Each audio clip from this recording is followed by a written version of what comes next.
దీన్ని గత ప్రభుత్వాలు సుందరీకరణ పేరుతో ఇతర పేర్లతో ప్రయోగాలు చేశాయి, కానీ బాగా పెద్దగా ఇన్వెస్ట్మెంట్స్ చేయాల్సి వస్తుంది కాబట్టి వెనక్కు తగ్గాయి. గత ప్రభుత్వం కూడా వాటిని సుందరీకరణ పేరుతో వాటిని తొలగించటానికి దాన్ని ఒరిజినల్ ప్రవాహ తీరును ఎఫ్టీఏలు ఇతర ప్రవాహాల్లో ఆక్యుపై చేసిన వాటిని తొలగించడానికి 12,000 కోట్ల రూపాయలు అవసరమని వెనక్కు తగ్గినట్టు చెప్తున్నారు.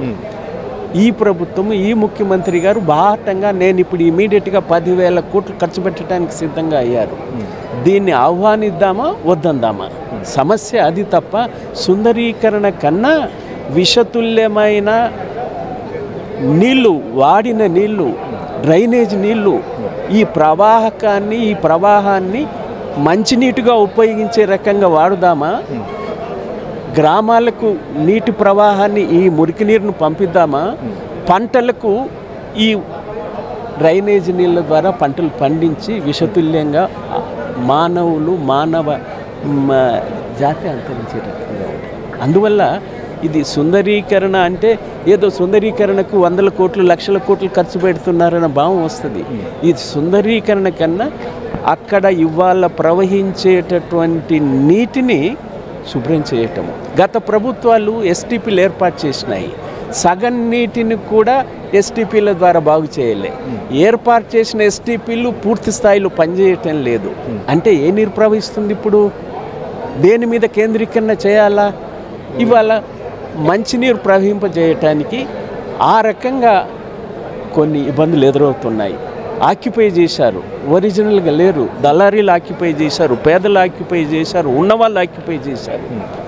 ఫేజ్డ్ మేనర్గా దీన్ని తొలగించకపోతే మన తెలంగాణ రాష్ట్రంలో దాదాపు 40% ప్రజానీకం నివసించే ఈ హైదరాబాద్ సిటీ మురికి కూపంగా మారే ప్రమాదాలు అన్ని రీసెర్చ్ చెప్పాయి. అన్ని ఏమంటాము పరిశోధనలు ఇవాళటి వరకు 20 ఏళ్ళ నుంచి పరిశోధనలు ఉన్నాయి వీటి మీద. ఇప్పుడు తలపెట్టిన దాన్ని తొలగించే ప్రజలకి న్యాయంగా ఇల్లును కట్టించాలా, పరిహారం ఇవ్వాలా, అది కోరితే అర్థం ఉంది.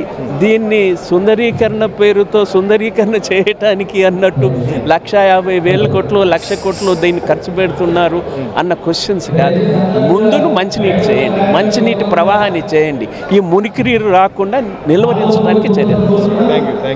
మొత్తంగా మూసి సంబంధించిన మాత్రం చాలా ప్రమాదమైన పరిస్థితులు ఉన్నాయి. మురికి నీరుగా మారి దాదాపు తెలంగాణ రాష్ట్రంలో 40% మంది ప్రమాదానికి గురే అవకాశం ఉంది. ఎట్టి పరిస్థితుల్లో సుందరీకరణ కంటే శుద్ధీకరణ అంటే బాగుంటుంది. ప్రతిపక్షాలు కూడా సహకరించాలి. అలాగే ప్రభుత్వం తీసుకున్న మంచి కార్యక్రమం ఎవరైతే బాధితులు ఉన్నారో వారికి మాత్రం పూర్తిగా న్యాయం చేసి ఒక ప్రాజెక్టు విజయవంతం చేస్తే ప్రజలకు ఎంతో ఉపయోగకరంగా ఉంటుందని కూడా Telangana media committee chairman K. Srinivasa Reddy గారు అయితే స్పష్టం చేసిన సందర్భం చూడొచ్చు. కెమెరా పర్సన్ మసూద్తో సతీష్, దిశ టీవీ, హైదరాబాద్.